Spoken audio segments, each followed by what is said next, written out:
మరణస్థితిలో ఉన్న వాళ్ళకి తులసి తీర్థం తాగిస్తారు. ఎందుకోసం? ఇది చాలామంది అనుకుంటూ ఉంటారు.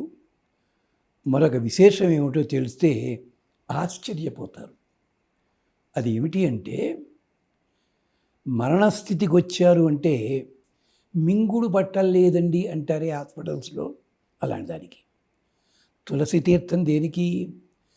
తులసి ఎలా ఆవిర్భవించింది? పురాణాల దగ్గరికి వెళ్ళని దాంట్లో చెప్తారు.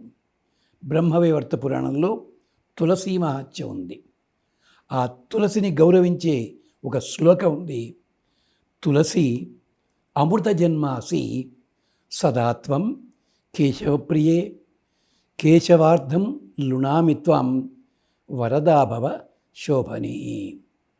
తులసిలో ఉన్న గొప్పతనం ఏమిటంటే, దాంట్లోనే పత్రం, పుష్పం, ఫలం, తోయం అన్నీ కలిసి దాంట్లో ఉన్నాయి. ఇక్కడ అంటే తులసి ఆకు ఉంది, తులసి పువ్వులను విడిగా పెట్టుకోమనం.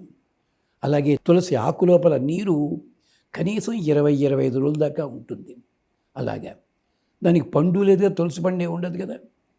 ఇలాంటిది ఇది క్షీరసాగర మథన వేళ ఆ నీళ్ళ సముద్రపు పాలు చుక్కలు పడ్డప్పుడు ఆవిర్భవించింది.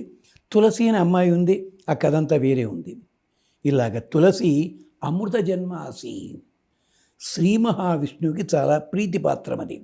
అమృత జన్మాసి సదాత్వం కేశవప్రియే, కేశవుని కోసమని చెప్పే ఈ తులసిని ఇస్తున్నాను. లుణామిత్వం వరదాభవ శోభని. అందుకని ఈ తులసి కలిపిన నీళ్లు, తులసి మహాత్యం అని గ్రంథాలు కూడా ఉన్నాయి. ఆ నీటిని లోపలికి పంపించినప్పుడు లోపల ఉండే జీవుడికి, ఆ లోపల ఉండే పరమాత్మకి ఇది అందించడం జరుగుతుంది. తద్వారా ఇతనుకునే దోషములన్నీ పోయి పుణ్యలోకాలకి వెడతాడు, క్షేమం కలుగుతుంది అనే ఉద్దేశ్యంతో. అంతేకాదు, ఎప్పుడైతే గుటక పడిందనుకోండి, మళ్ళీ బ్రతికే అవకాశం ఉంటుంది అతనికి, అది కూడా ఉంటుంది.